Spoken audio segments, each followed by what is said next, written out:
But for right now, I'm going to hand it back to our commentators, and we're going to go to losers semis, Geordi versus CryptKiddie. That's a more balanced matchup, isn't it? Historically, it's very much gone in Geordi's favor, but CryptKiddie does have his moments where he's able to go off with it. I think the problem right now for CryptKiddie is going to be that Geordi has been really, like, even the last few months, striking while the iron is hot, staying with it, playing every week, keeping at it. Well, Crypt's, only here maybe once a month. And I get it. We can't all be available all the time, but that means Geordi's going to keep ahead and Crypt's going to have to really struggle to keep up. But, to highlight his run through here, CryptKiddie has, after his defeat from Birotech, went on to face Bruno in losers. And what a lovely match. What a good victory for him to push ahead. Geordi also in a great position now after beating Fireball to come here in loser 6. I think this is going to be quite the matchup. But to say who has the edge, I think the only thing I can say to really put anything outside of my own head is there's a reason Geordi has the A, and it's because Geordi's here more. Well, and the A is the Fightcade ranking system, where if you are one of those folks who loves to enjoy internet points, you can definitely get them on Fightcade too. Meanwhile, we have ourselves a Geordi Costa mirror matchup. Geordi being Geordi's main character for Geordi to play, and Geordi also being CryptKiddie's main character. We're going to see a lot of wide Costa curves, and we're going to see First Blood going to Geordi with quick 5 points. Crypt has been trying out at Biashi just to try to get into some sort of new perspective, and it's just, every time he plays him, he always comes back. Costa seems to be his favorite, and I understand completely.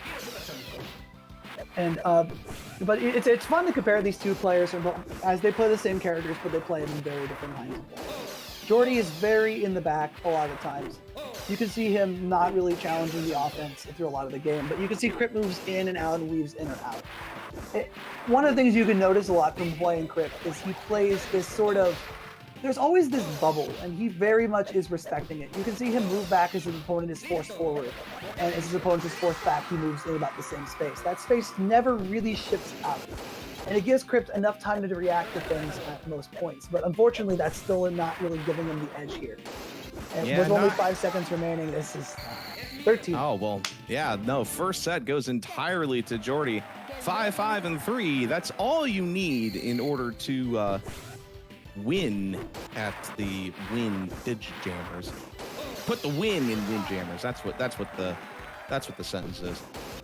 Yeah, the game was certainly over. I really and going past him didn't matter. It's time to always saddle up and try again for the next one. And Geordi getting the points pretty quickly though, so Crypt isn't making bad plays, but Geordi is doing a very good job of weaving around him while he's still resetting position. I think Crypt might need to I know it's kind of a dumb thing to say, maybe think about it less.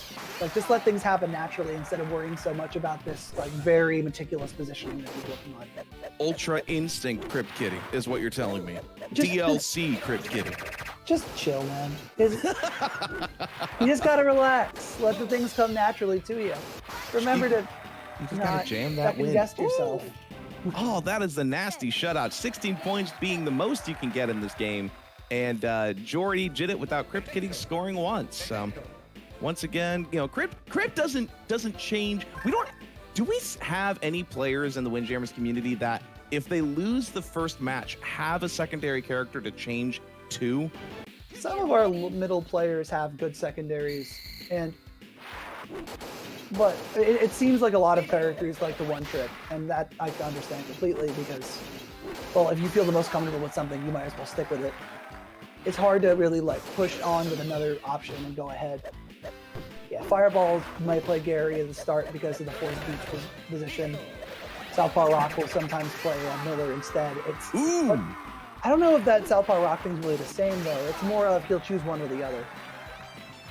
Everybody in chat immediately chiming off with how I'm wrong. We've got Fireball, SPR, CK, very, very good. Meanwhile, Geordi just schooling CryptKiddie on how concrete works. If you are subscribed to Warp Whistle's Twitch channel, feel free to spam that Bibble icon. It's an emote, isn't it? Spam the Bibble emote because it says the Bibble, dude. It's just the Bibble.